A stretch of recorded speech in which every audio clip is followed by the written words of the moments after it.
Hey, hello and welcome along to this week's episode. And today I'm going to be talking about the three of the ways that you can use your sensitivity for change without experiencing burnout or exhaustion. So if you're watching this right now, you may be in this space of feeling that there's something in your life that you want to see a positive change in. Maybe that's in your relationships or your work. Maybe it's to do with something that's going on in your community or globally. And you might be kind of feeling into, well, what do I do? You know, how do I contribute to this change? How do I help make this happen? How do I make an impact? And you may also be thinking, you know what, I've gotten burnt out before, I've got it wrong before, I've experienced like criticism before from doing this, and you know what, I just don't know if I can do that. So there's two ways that we get ourselves quite stuck as a sensitive women, because we've probably lived our lives in one or other of these ways, and sometimes both. So this is coming from like personal experience. The two ways are, you know, you've spent a lot of time really genuinely getting quite exhausted because you cannot understand or comprehend the level of, you know, pain that's going on in the world. So you have just gotten so exhausted by it, or you have numbed it in some way, pushed it down and pretended that you don't feel that and you don't access those emotions. So that is totally normal. And if you go into places where if you in parts of your life where you still feel that now, there is no wrong about that.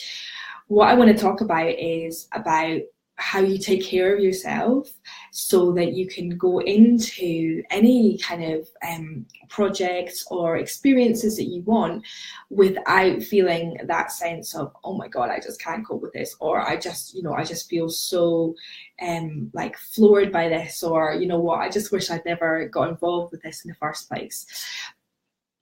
And I'm going to say why that is so important, because as a sensitive woman, you have got so much compassion and love and empathy to give.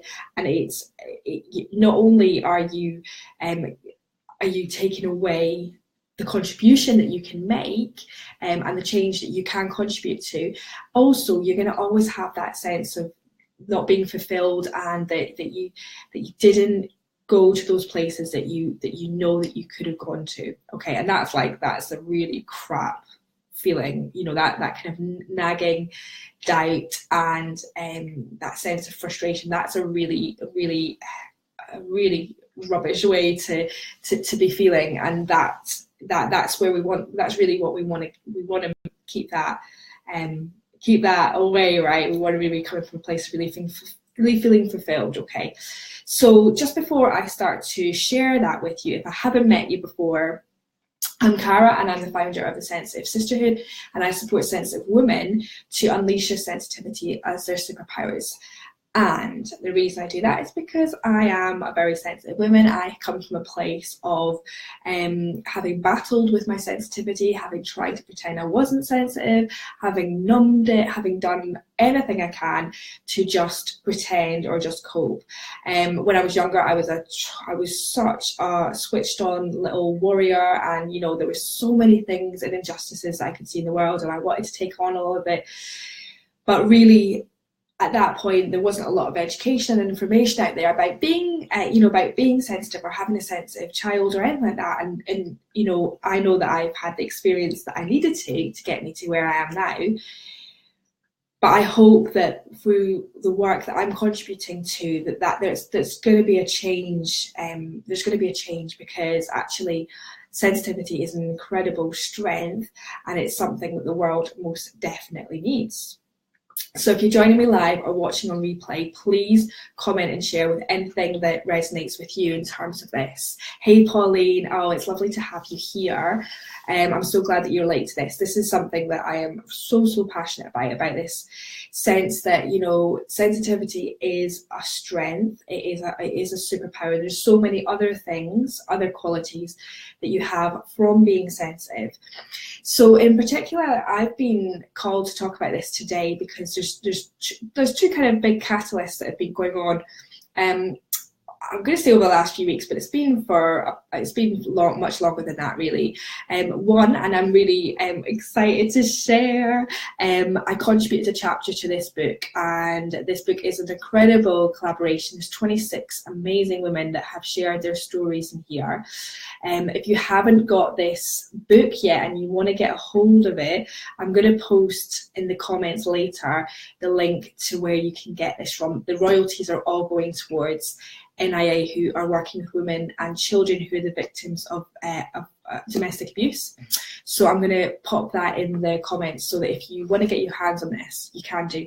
So really sharing some of my story in this book and sharing some of my experiences about being sensitive women, and in particular I was talking about the people pleaser in this, about having been a people pleaser, made me realise that, you know, not just me, so many of us sensitive women have got incredible stories to share, whether that's through our words, whether that's through our voice, whether that's through our platform, whether that's through our communities and our families. And our time really now is to stop being silent and to share in a way that is totally imperfect. I was saying earlier on that I know I'll read the chapter in here, the chapter that I wrote, and want to rewrite the hell out of it, but that's not the point. It's about where we're at each point of our journey, like sharing with courage and vulnerability, which is really tough, I know, like our stories, so that we can allow other people to get what they need from that. And also so that we really, like I was talking about earlier, we really fulfill our potential and we don't feel like, you know, I had this story in me, but I never shared it, or I never really spoke, you know, my truth. I never really showed up authentically in my relationships. Like, that's a heavy burden to carry around, okay? Way heavier when we look at it than any guilt or shame that we might be experiencing. Okay, so I wanted to talk about it. That's been a catalyst for me.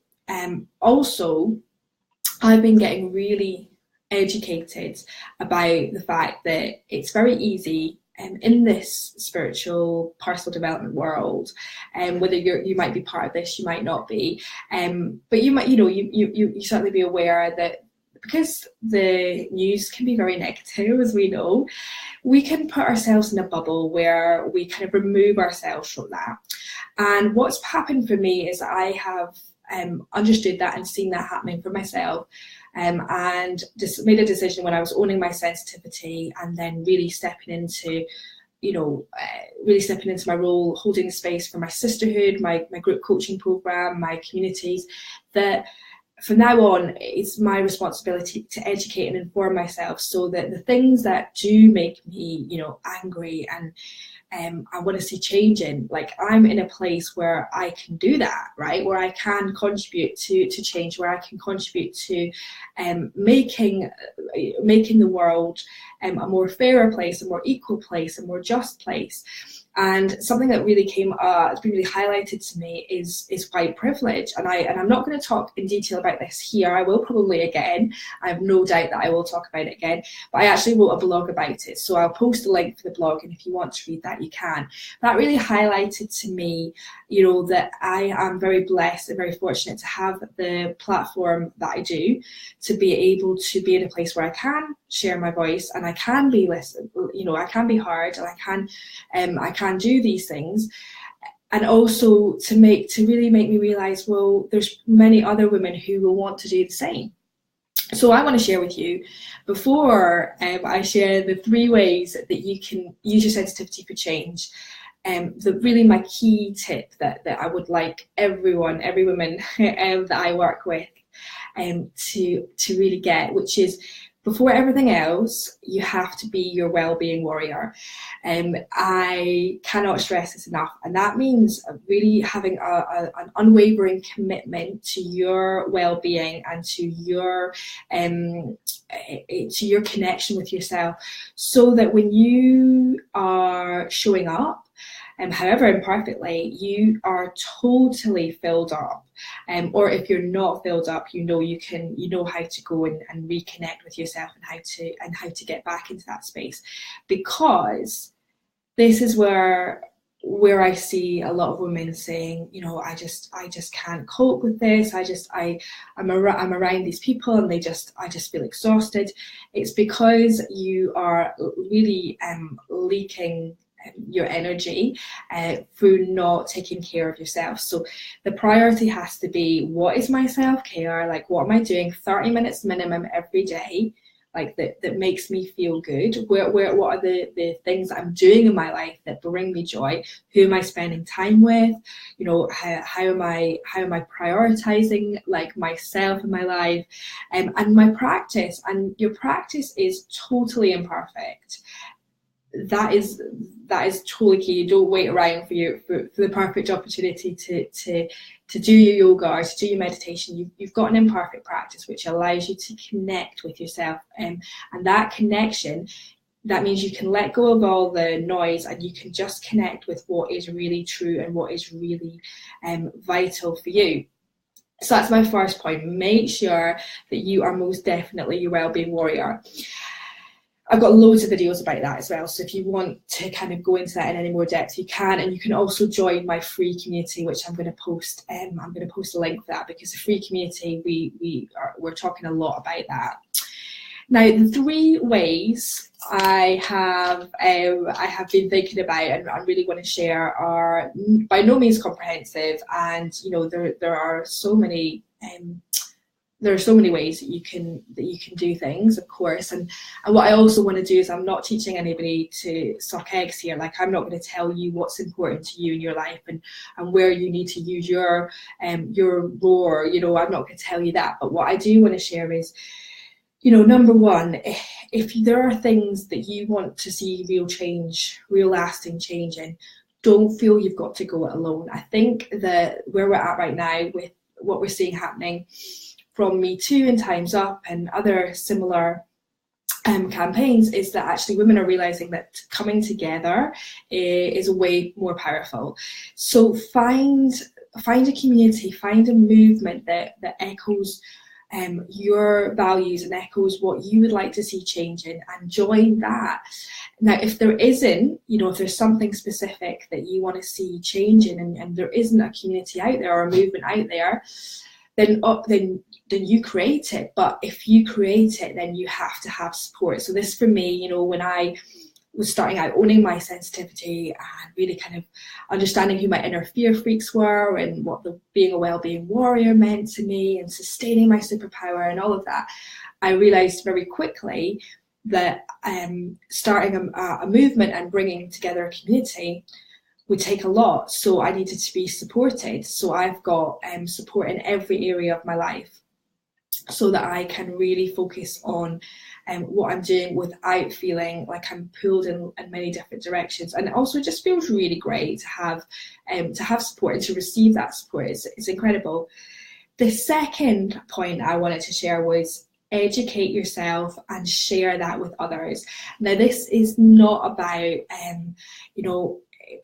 making people believe the things that you believe, or feeling like you've got to go on a kind of like a crusade with anything, and it's really about listening to yourself, listening to what's going on around you, listening to opposing views, being open to hear everything, and being open to challenge with kindness and compassion. And I've learned a lot about this from some really incredible women, people like Brene Brown, and then people in my life who I'm really grateful to have, talking about, really listening with as much openness as possible, so that you can really challenge yourself as well, challenge your own preconceptions about things, and be open to there being other ways. And the third part is to take aligned action. So you can do 1 and 2, but if you're not taking any action, then it's a little bit obsolete. So really, taking action doesn't have to be huge. It can be from, you know, sharing something on social media in a really compassionate way, or it can be something bigger, like organizing a meetup or organizing an event, or contributing to a charity, and that can be through time, or through money, or through other resources. So taking aligned action is the way that you transfer what you really are learning into the real life arena, right? So I'm so excited to hear how this has landed for you, and if you've got any comments at all, then please do share that, and share this with anybody who you think would benefit. You know, I think we know a lot of sensitive women who really have this fire in their belly, and this compassion, and this sense of, you know, wanting to come together with other women to make change, to contribute to change. And I'm going to post the links I've mentioned for the book, for the group, for the free group, so that if you want to carry on the conversation with me, you can come along into the free group, and you can check in there, and also receive, you know, quite a lot of support and inspiration through that group on your own sensitive journey as well. So sending you loads of love, and I will see you soon. Bye.